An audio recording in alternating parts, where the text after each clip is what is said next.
Ethiopia is more than a headline. It is the primordial cradle where the Kebra Nagast and the Solomonic dynasty whisper through the dust.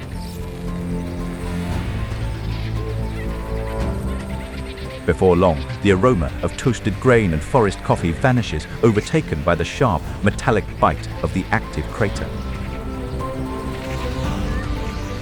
Here, the ancient bones of Lucy and Selim rest in deep time, grounding our journey in the oldest Christian empire of Aksum.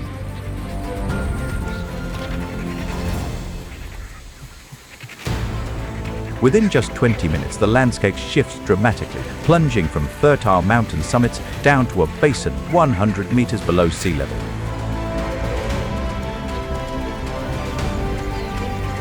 The vibrant green bleeds into a shimmering heat haze where the air thickens and the mercury climbs past 45 degrees. Serving as proud protectors, the Afar nomads gather slabs of salt to trade within the planet's most scorching populated region.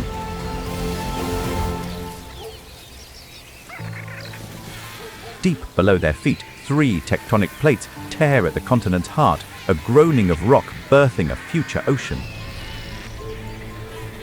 Upon reaching Erta Alay, the planet's core appears as a boiling portal of molten rock, reeking of sulfur and scorched earth.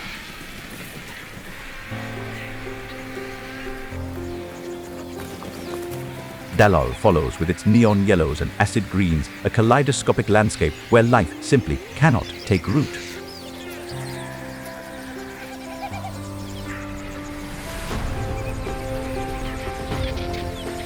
Ethiopia is more than a historical site. It is a land where our planet is still taking shape.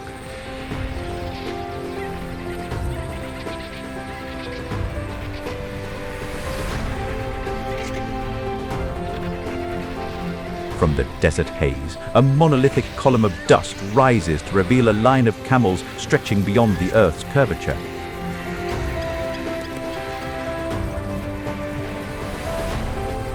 Sentinels draped in indigo walk in steady silence, their skin weathered by the abrasive dust of the Danakil Basin.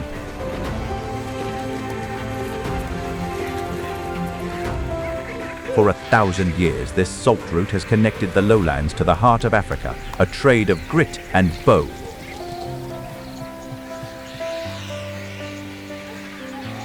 Laborers extract 30-kilogram blocks of mineral wealth from the ground using basic timber poles and sheer physical endurance.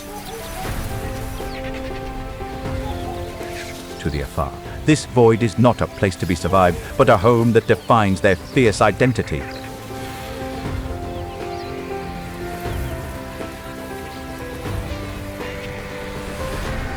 Ascending the sheer cliffs of the Tigray Highlands, we witness the landscape transition from brilliant white salt to reddish earth and lush foliage.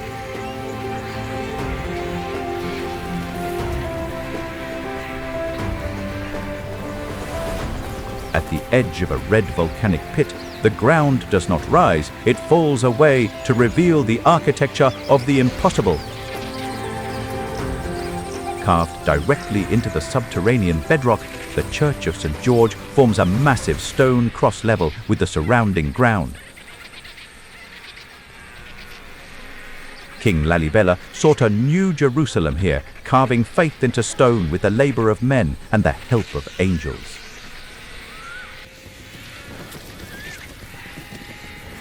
For the Jenna festival, tens of thousands of worshippers gather in these chasms, polishing the rock walls through centuries of devotion.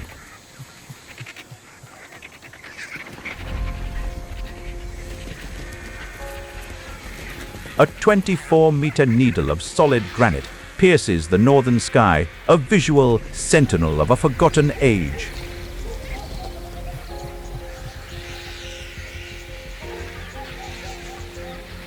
The towering Aksum obelisk showcases ancient engineering mastery, representing an empire that once stood equal to Rome, Persia, and China.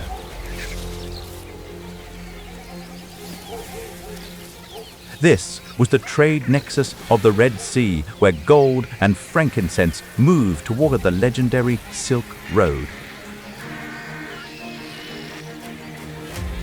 beside the sanctuary of the tablet, an isolated clergyman protects a mystery that he will keep hidden from the public forever.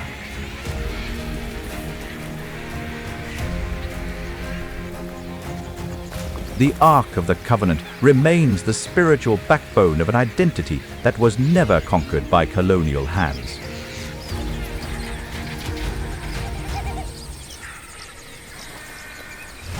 Continuing southward, Gondar's rocky ramparts emerge like a misty fairy tale fortress, a visionary settlement established by the ruler Basilides. Turrets and battlements defy the maps of those who saw only mud and thatch in the heart of Africa. European masonry and Indian aesthetics blend seamlessly with ancient Aksumite customs, creating a unique high-altitude cultural synthesis.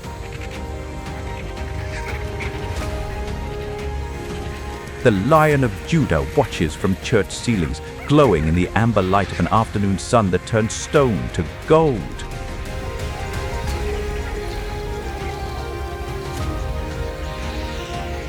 This nation was never found by outsiders. It always existed, cultivating a heritage that resists being redefined by Eurocentric perspectives. The high plateau ends in a visual shock, a vertical drop of 1,500 meters into a basalt abyss. These massive pillars were created 40 million years ago through volcanic activity and gradually shaped by the forces of erosion.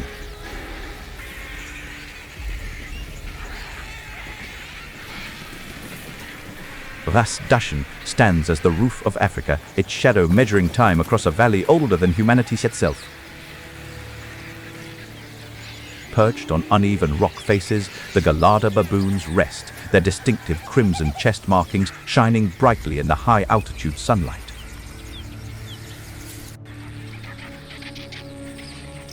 They are the world's only grass-eating primates, wielding long fangs for social power rather than the hunt. Their intricate vocalizations form a unique system of communication, weaving a community of 800 individuals together upon the cliffs. At sunset, mothers carry their young down the vertical walls to hide from the silent tread of the leopard.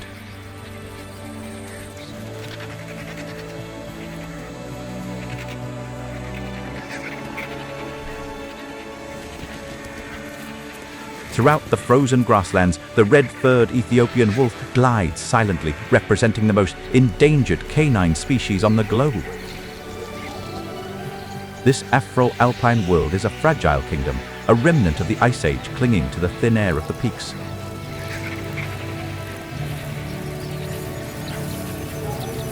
Trekking along these summits offers a brush with eternity, revealing the deep historical marks of the ages quite clearly. Imagine an aerial sweep over the blinding white crust where heat turns the horizon into a liquid mirror. Emerging from the vibrating heat, a massive column of dust descends, gradually unveiling the coordinated movement of a massive camel caravan. The line is so long, it seems to follow the very curve of the earth, led by men wrapped in deep indigo cloth. These individuals are the protectors of the salt plains, their skin deeply weathered by sun and brine, traveling with an ancient, solemn quietness.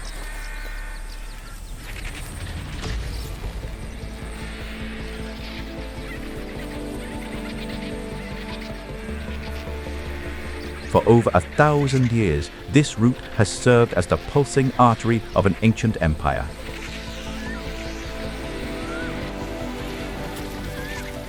Known as the Amole market, this practice involves workers using basic wooden stakes to extract heavy salt blocks from the scorched terrain.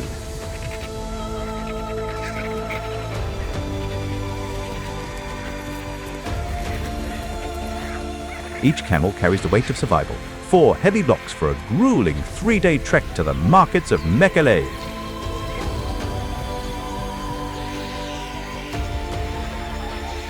This demanding physical system of labor and sweat has remained virtually unchanged since the reign of the ancient Aksumite monarchs. To an outsider, this landscape is a nightmare to be survived. To the Afar, it is a sanctuary of pride.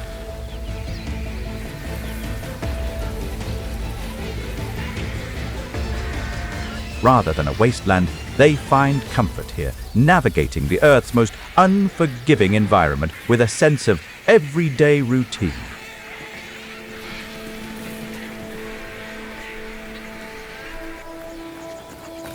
Their resilience isn't just physical endurance, it's a radical philosophy that finds belonging in the extreme.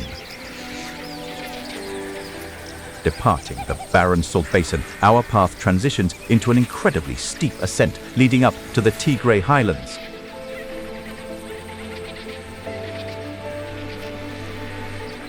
The air thins, the temperature drops, and the world undergoes a breathtaking chromatic shift. Dazzling pale landscapes shift into reddish-brown soil before finally blooming into the rich emerald colors of the mountain range. Then, at the edge of a red volcanic plain, the ground suddenly vanishes to reveal a miracle. Instead of gazing upward at a temple, you are peering directly down into the subterranean skeleton of the planet. The Church of St. George doesn't rise from a foundation, it was carved downward 12 meters into solid volcanic tuff. Each window opening, decorated pillar and quiet corridor was carved out of one continuous, massive piece of solid rock.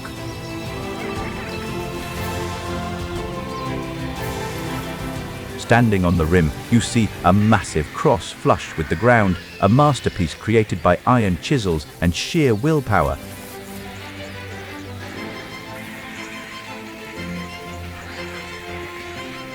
Such was the dream of Emperor Lalibela, who aimed to establish an alternative holy city after the historic capital fell.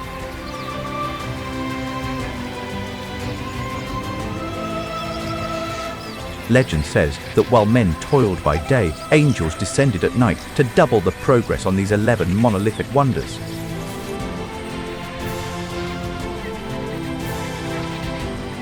At the Jena celebration, the quiet rock comes alive with the collective energy of 60,000 religious travelers. They descend into the pits, their white robes contrasting against the red rock as they chant ancient Ge'ez prayers.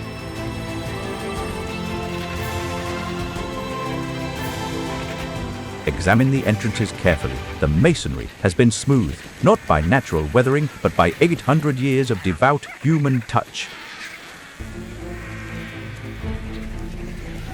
In Ethiopia, faith isn't an abstract thought. It is a physical, enduring presence that time simply cannot erode.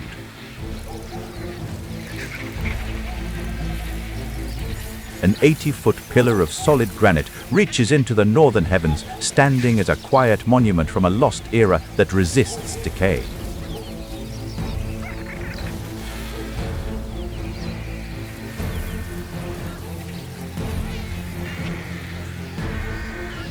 The Axum Stele stands as a testament to pre-industrial genius, a 160-ton engineering impossibility carved from a single block of stone.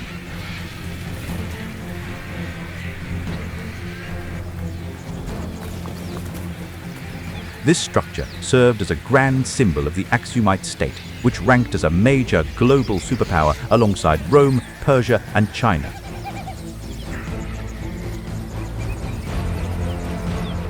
At this trade nexus of the Red Sea, gold and frankincense flowed toward the Silk Road, funding a kingdom that minted its own currency. Aksum was the earliest African kingdom to mint currency, featuring Christian iconography, demonstrating sovereign identity long before Northern Europe adopted the faith. In the shadow of the Chapel of the Tablet, the air grows heavy with a secret guarded by a single solitary vow. an isolated clergyman who has retired from society, guards an object believed to be the sacred ark, transported here by Solomon's heir.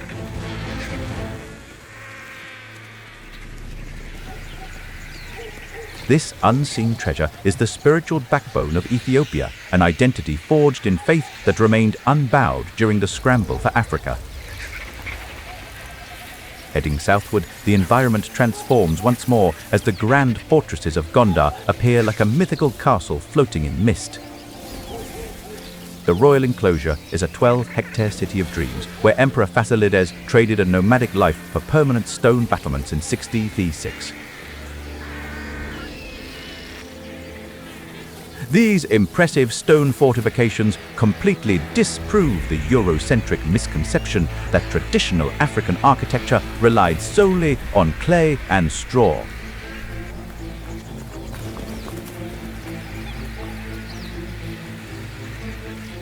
It is a masterclass in architectural alchemy, where Portuguese Baroque arches and Indian influences fuse with ancient Aksumite stone stacking traditions.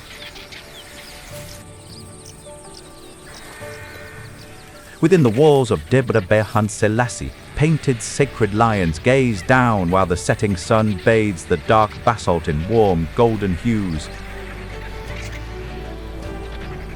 Ethiopia was never discovered by the West. It was always here, thriving in an isolation that was actually a position of strength.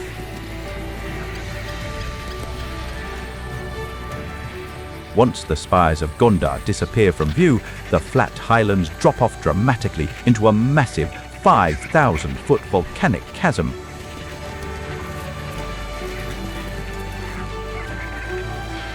The man-made majesty of kings now gives way to the god-carved peaks of the Simien Mountains, the roof of Africa.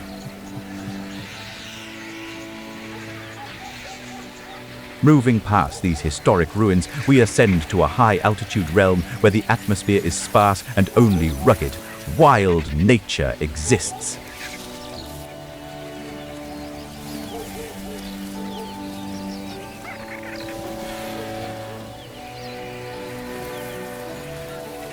The lush, emerald-green plateau of the Ethiopian Highlands comes to a terrifying and abrupt end, plunging a staggering 1,500 meters into a jagged basalt abyss.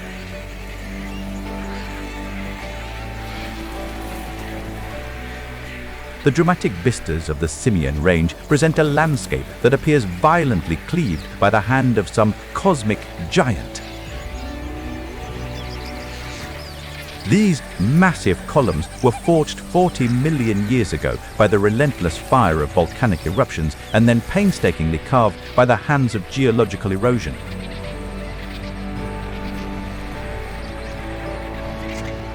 These towering rock precipices stand as the most spectacular in Africa, forming a steep domain governed entirely by the force of gravity.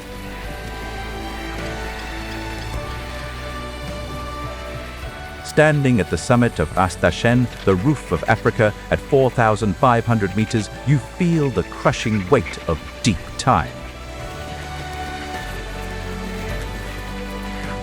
Huge shadows fall over deep gorges that had already formed long before the earliest ancestors of humanity took their first steps.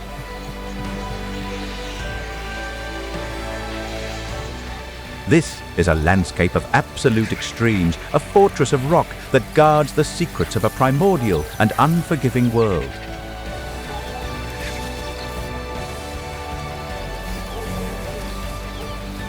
Living along these steep precipices is a fascinating animal that resembles a mythical beast, the Gelada, commonly known as the bleeding heart baboon.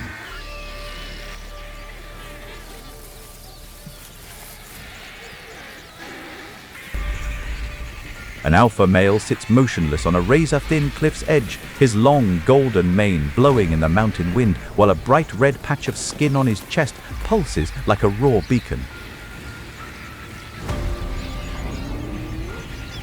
This species exhibits a highly unusual biological adaptation, serving as the sole primates in existence that feed exclusively on mountain vegetation.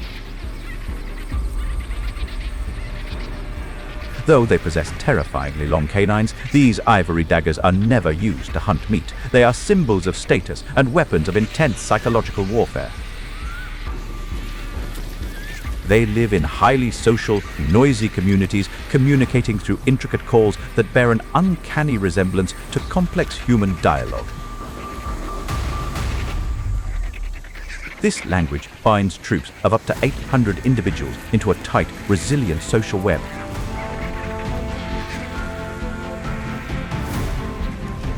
However, as dusk approaches, the group's light-hearted behavior quickly shifts into a state of tense, defensive anxiety.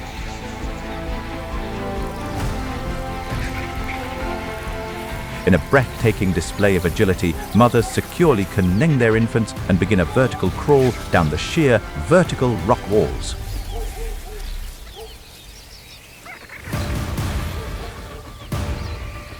They retreat into narrow rock crevices to escape the stealthy leopards that hunt across these cold peaks under cover of darkness.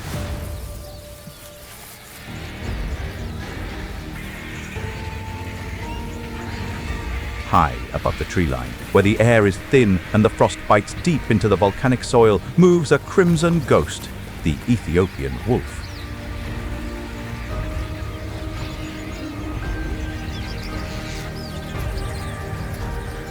Representing the world's most endangered wild dog, this uniquely adapted predator features a striking reddish coat that stands out against the highland grasses. They are masters of incredible patience, standing as still as a statue for hours as they wait for the slight rustle of a giant mole rat beneath the grass.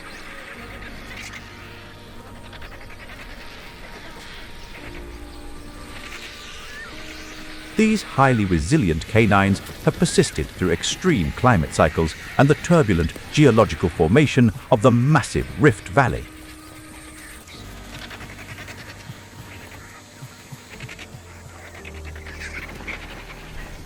Yet today, their fragile kingdom is under siege by a changing world with fewer than 500 of these noble predators left in the wild. Encountering this animal is like catching a glimpse of a bygone era, observing a quiet survivor from a time when nature remained completely wild.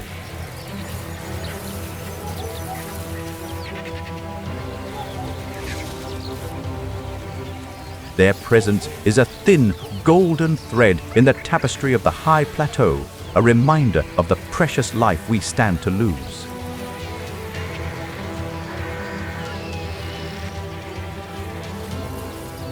The Simien Range offers much more than beautiful views. It provides a deeply moving experience of vastness and natural grandeur.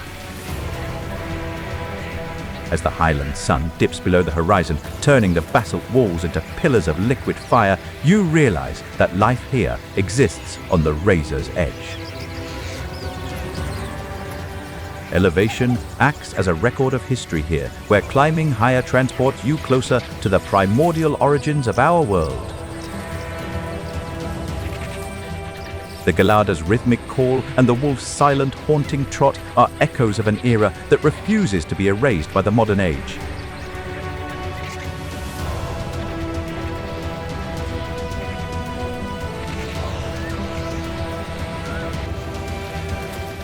Trekking along these ridges makes human endeavors seem wonderfully small when contrasted with the sheer scale of these ancient rock formations.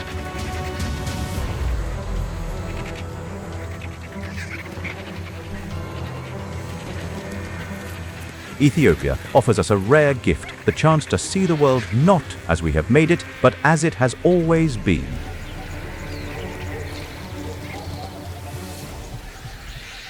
The marks of geological history are carved into the rugged terrain, while the planet's pulse is carried on each frigid mountain breeze.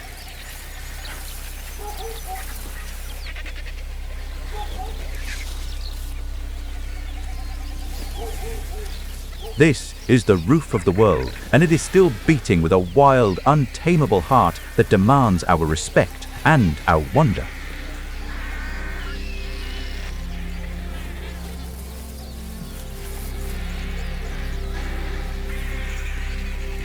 Poised upon the rugged edge of the Simien Range, the ground abruptly drops, plunging into a daunting 6,000-foot chasm where misty clouds float quietly far beneath you.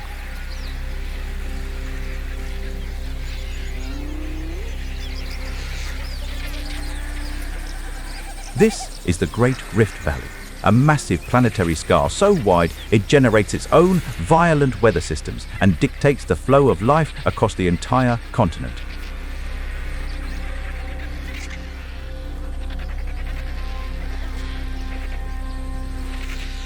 We observe a monumental geological rift, a continental separation where the Nubian and Somali plates slowly pull the African continent apart at a barely perceptible rate. Forget the idea of a solid, unchanging world. Here, the Earth's crust is at its thinnest and most vulnerable, a snarling furnace that lets you hear the mantle groaning beneath your boots. This canyon represents the birthplace of mankind, the sacred home where our earliest precursors first gazed at the night sky and began walking upright.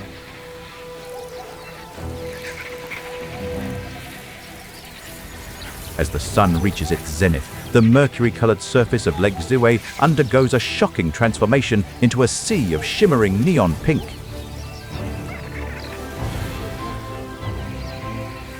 Even before they come into view, a powerful vibration resonates, the collective, steady beating of wings as countless flamingos suddenly take to the air.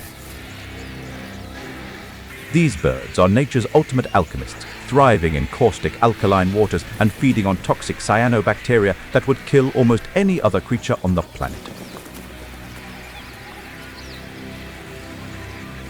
These birds embody a remarkable resilience, transforming a toxic, ancient environment into a thriving and colorful sanctuary of life.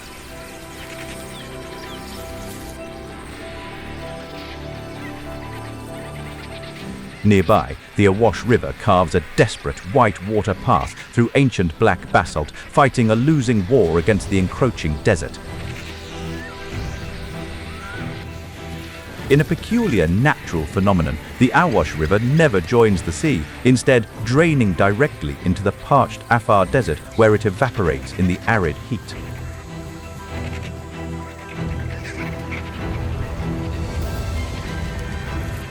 This is the hallowed dust of Hadar, the sacred silt that sheltered the 3-million-year-old bones of Lucy, preserving the exact moment our lineage claimed its place on Earth.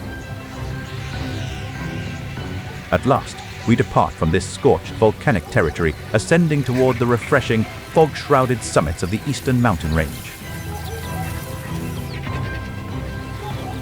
The metallic acrid tang of the volcanic rift is replaced by the intoxicating ancient scent of frankincense and wood smoke. Up ahead, a fortified stone settlement stands quietly, having maintained its isolation from external influences for more than 14 centuries. It is a fortress of the spirit, and as we approach its gates, we leave the raw power of the earth behind to face the enduring power of faith.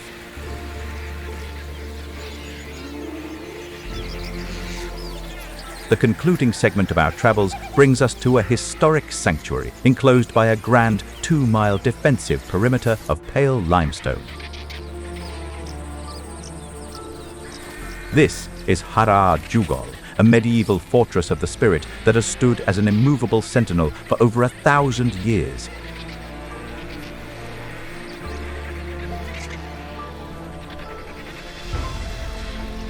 The 5 historic portals do not just provide access, they symbolize complete independence in the face of a shifting global landscape. Within these protective walls, 82 mosques and 362 winding alleys form a sacred sanctuary of faith.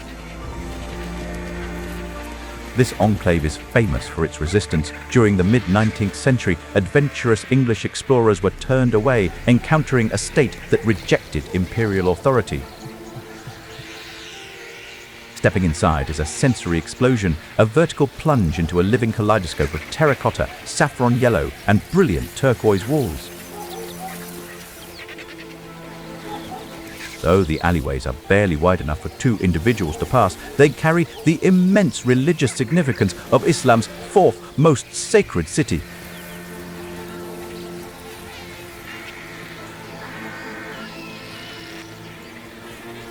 Since the 7th century, scholars and mystics have navigated this high-altitude maze, turning Harshest into a global center of intellectual gravity.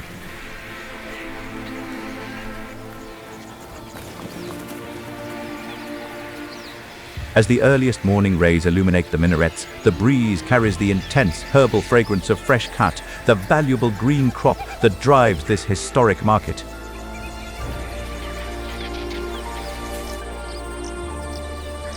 This profound isolation once lured the French poetic genius Arthur Rimbaud, a man who abandoned his literary fame at just 20 years old.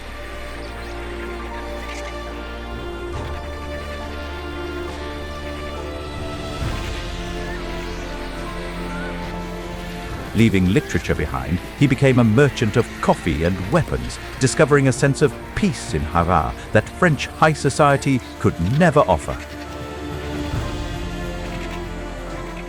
In the heavy silence of these stone alleys, his inner rebellion finally went quiet. He never wrote another line of poetry, absorbed by the city's timeless rhythm.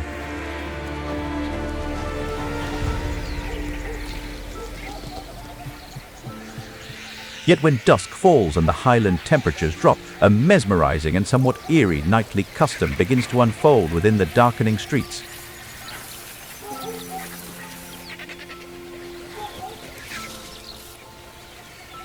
When the heavy wooden gates are bolted shut for the night, a lone man sits in the dust on the city's edge with a basket of raw offal. Shouting into the dark night, he utters a sequence of familiar names recognized solely by these highly feared and misperceived carnivores.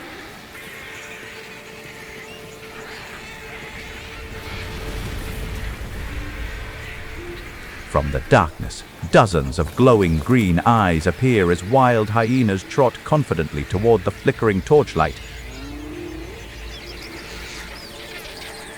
Dating back to the 1800s, this traditional alliance replaces natural dread with a calm interaction as humans hand-feed these wild scavengers.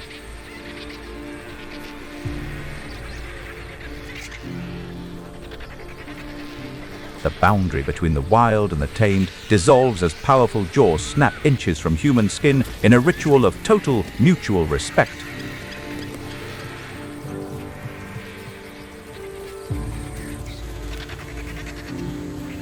This city demonstrates a profound lesson that coexistence often comes from welcoming the exact elements that mainstream society rejects out of fear.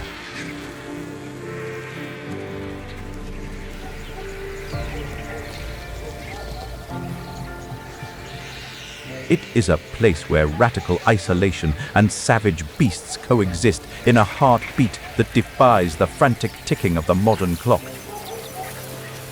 When daylight returns and the city gates are unlocked, Harshest resumes its timeless routine, operating almost completely independently of modern history.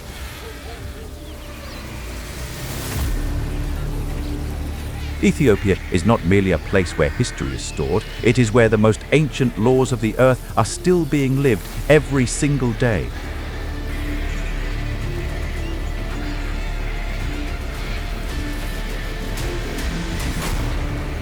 We depart from these high plains, understanding that the source of human life remains vibrant, serving as a reminder that our world is still untamed, sacred, and thriving.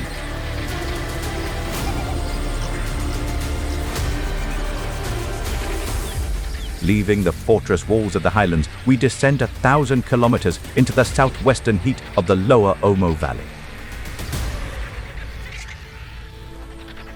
The mountains disappear, giving way to an endless level landscape that resembles the very boundary of the civilized world.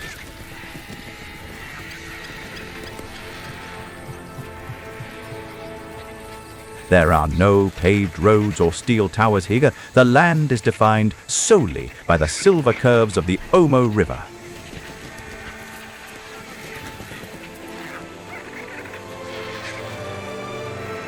The winding river flows through parched plains, offering essential resources to 16 native groups who continue to resist modern civilization.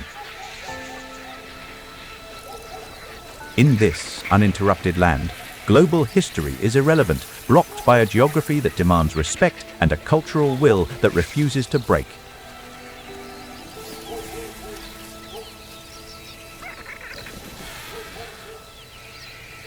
The inhabitants share a deep bond with this basin, their daily existence tied closely to the seasonal rising of the waters. They survive on nomadic herding, planting their futures in the same silt that buried their ancestors for thousands of years.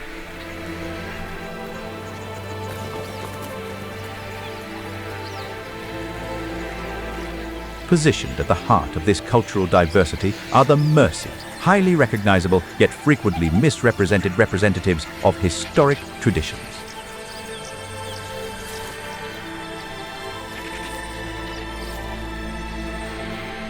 A Mercy woman meets your gaze with unyielding dignity, her identity anchored by the heavy clay lip plate she wears with pride.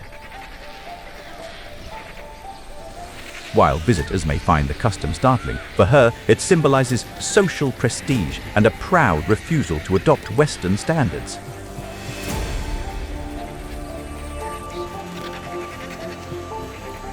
With a language spoken by only 10,000 souls, they exist as an island of linguistic and cultural isolation in a modern age.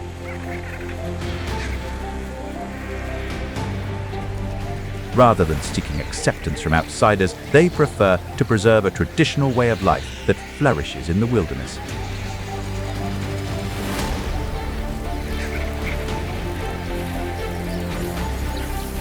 Nearby, the Karo tribe turns the human body into a masterpiece, using white chalk and ochre as their primary creative medium.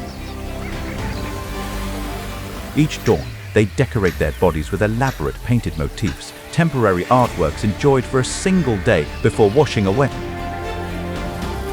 The valley's stillness is shattered by the sound of the Yukuli Bula, the high-stakes rite of passage for the Hamar people.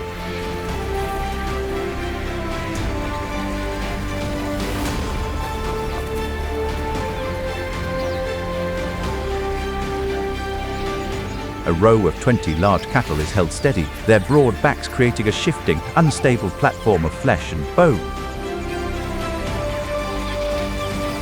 A young man, stripped of his childhood, stands at the edge of the herd, his heart drumming fiercely against his ribs.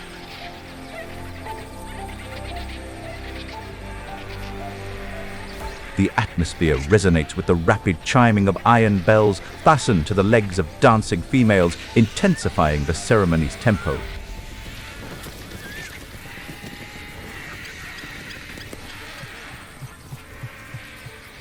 He must run across the backs of these beasts 4 times without falling, a test of balance, courage, and absolute focus. Succeeding allows the youth to take a wife, whereas failing results in widespread shame that tarnishes his household's reputation long term.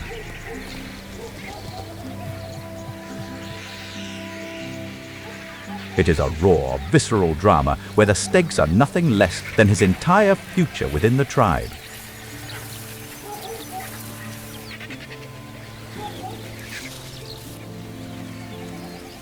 The expedition, starting from the Danakil lowlands and traversing Lalibella's subterranean temples, concludes here, amidst the ancient soil of the Omo.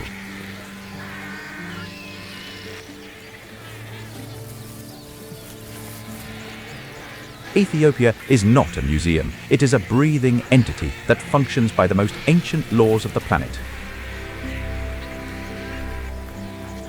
This region represents an environment where geological formation is ongoing, landscapes are shifting, and human existence is experienced with sheer vitality.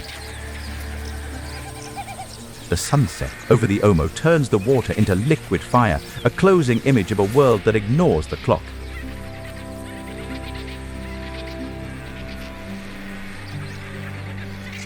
The source of human life remains active, demonstrating that existence flourishes best when it is allowed to remain wild and free.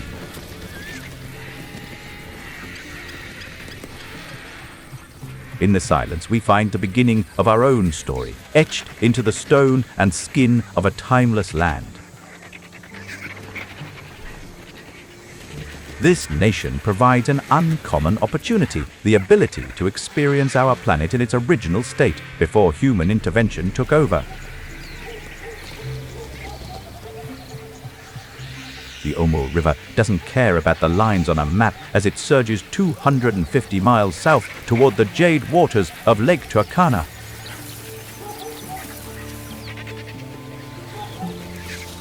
Seen from a high aerial perspective, the yellow plains turn into geometric patterns, concealing native settlements beneath the old-growth forests.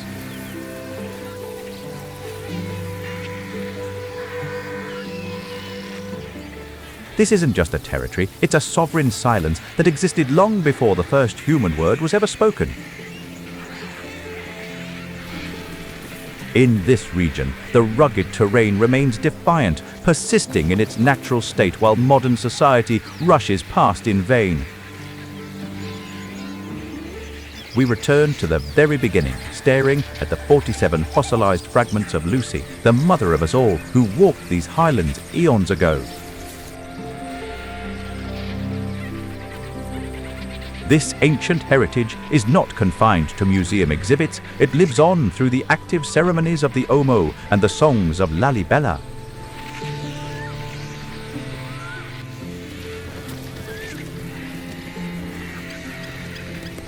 From the fire of Erta Ale to the castles in the clouds, the chain of human survival remains beautifully unbroken.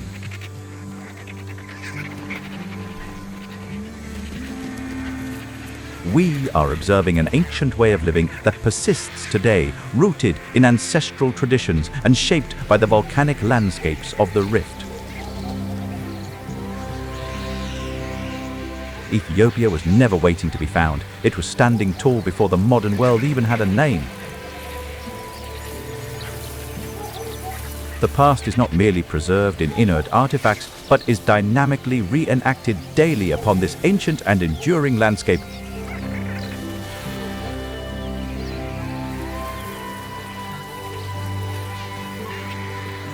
As the morning sun turns the ochre plateau into liquid copper, you realize this epic story is far from reaching its final chapter.